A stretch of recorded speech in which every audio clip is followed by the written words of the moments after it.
नमस्कार। आप सभी धर्म प्रेमी बंधुओं का आपके अपने चैनल मोडेश्वरी कृपा में स्वागत है।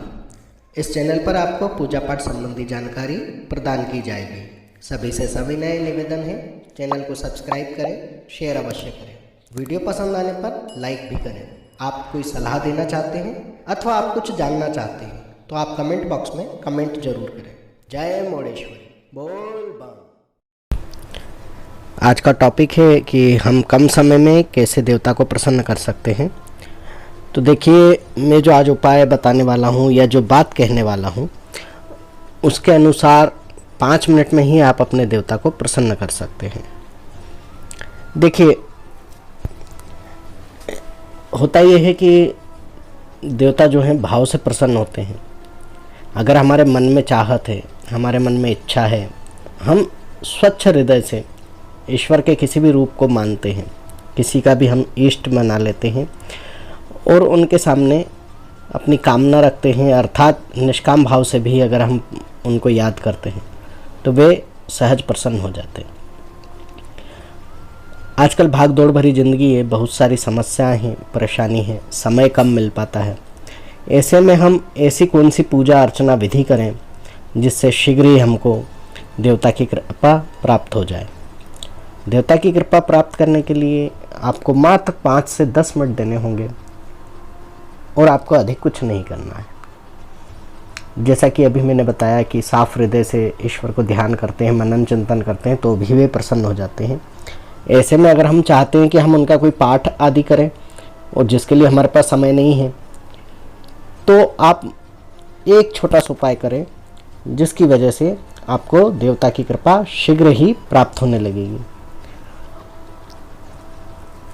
देवता कौन है हमारे मन में किस देवता की छवि, क्योंकि आते तो सभी एक ही शक्ति से हैं, एक ही स्वरूप से हैं, उनके विभिन्न रूप बन जाते हैं।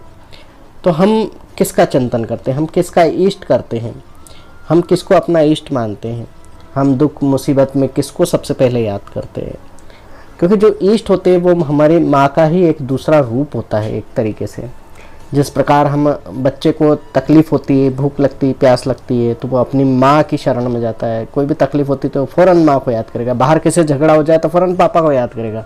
उसी प्रकार से आप अपने दुख संकट में जिस भी देवी या देवता को याद करते हैं वही आपके इष्ट होते हैं और उनको आप जब भी मन से, भाव से, अंतःकरण से पुकारते हैं तो वह आपकी ज़रूर सुनते हैं।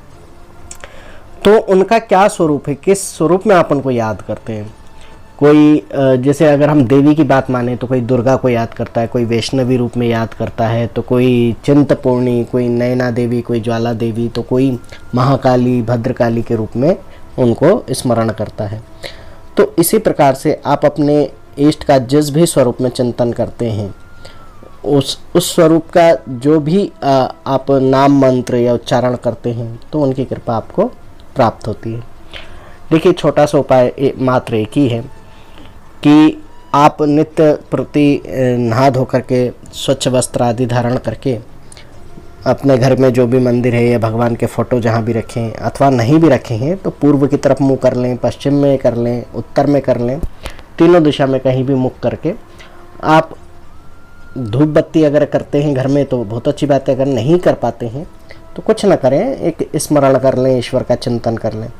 और सबसे बड़ा एक जो है साधारण और अति दुर्लभ फल देने वाला एकमात्र अनुष्ठान होता है चालीसा पाठ।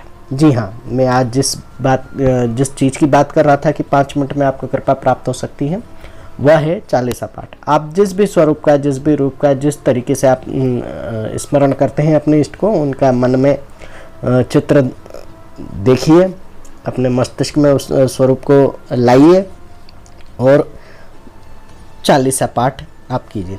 चालीसा पाठ बहुत ही सरल तरीके से होती है। हमारे ही इष्ट के जो स्वरूप हैं या जिस रूप में हम देव देवता को मानते हैं उनके रूप और गुणों का वर्णन ही चालीसा पाठ में होता है। उसमें उनकी किस प्रकार की लीलाएं रही हैं उसका वर्णन होता है, उनका कैसा स्वरूप है ये वर्णन होता है और उनका चिंतन करने से हमें क्या फल प्राप्त होगा या हो सकता है उसका वर्णन होता है। यही सब मिलाकर के कुल 40 दोहे या पंक्ति या चौपाइयों के माध्यम से रचा जाता है, जिसको हम चालीसा पाठ कहते हैं। चालीसा पाठ को 40 दिन तक किया जाता है। कई क्षेत्रों में से चिल्ला, कई जगह चालीहा और कई जगह चालीसा पाठ कहा जाता है, जो 40 दिन तक किया जाता है। इसके लिए आप धूप बत्ती, दीपक आदि लगा सकते हैं तो लगाएं, नहीं लगा सकते हैं तो सिर्फ स्मरण कर लें। और इसे पढ़ने में मात्र आपको 5 मिनट लगेगा। आप पहली बार पढ़ रहे हैं तब भी 5 मिनट ही मात्र लगेंगे। तो आप इस तरीके से मात्र 5 मिनट में अपने इष्ट की कृपा प्राप्त कर सकते हैं। आप संकल्प धारण करें। संकल्प कैसे लिया जाता है वो पूर्व के वीडियो में हमने बताया हुआ है। आप संकल्प कैसे लिया जाता है, किस प्रकार करें वाला वीडियो देख लें। आप संक्षिप्त रूप में, मानसिक रूप से भी संकल्प ले सकते हैं। और उसके बाद आप 40 दिन लगातार मात्र 5 मिनट लगा करके अपने इष्ट की कृपा प्राप्त कर सकते हैं। आशा है कि आपको ये जानकारी समझ में आई होगी और आपके लिए काफ़ी फ़ायदेमंद भी होगी, विशेषकर उनको जिनके पास समय की बहुत कमी है। दूसरी बात कि आप अगर इस तरीके से एक घर में एक जगह पर नहीं कर सकते हैं तो आप अपने प्रिय इष्ट की, जिस भी देवता की आप चालीसा पढ़ना चाहते हैं, उसका PDF अथवा लिरिक्स डाउनलोड कर सकते हैं। उसको 5 मिनट आप लंच टाइम में भी सुन सकते हैं, ऑफिस में या जहाँ भी आप दुकान आदि पर हैं तो लक्ष्मी पूजा के समय, अगरबत्ती लगाते समय भी आप इसको पढ़ सकते हैं। और आप अगर एक जगह बैठे हुए हैं और सुनना चाहते हैं तो इसको सुन भी सकते हैं। आप जिस तरीके का संकल्प लेते हैं उस तरीके से आप उसको आपकी समय की उपलब्धता के अनुसार उसको आप श्रवण या पठन अवश्य करें। आपको अवश्य ही कृपा प्राप्त होगी। इस तरह के और जानकारी के लिए आप हमारे चैनल पर बने रहें। जय मौड़ेश्वरी, बोल बम।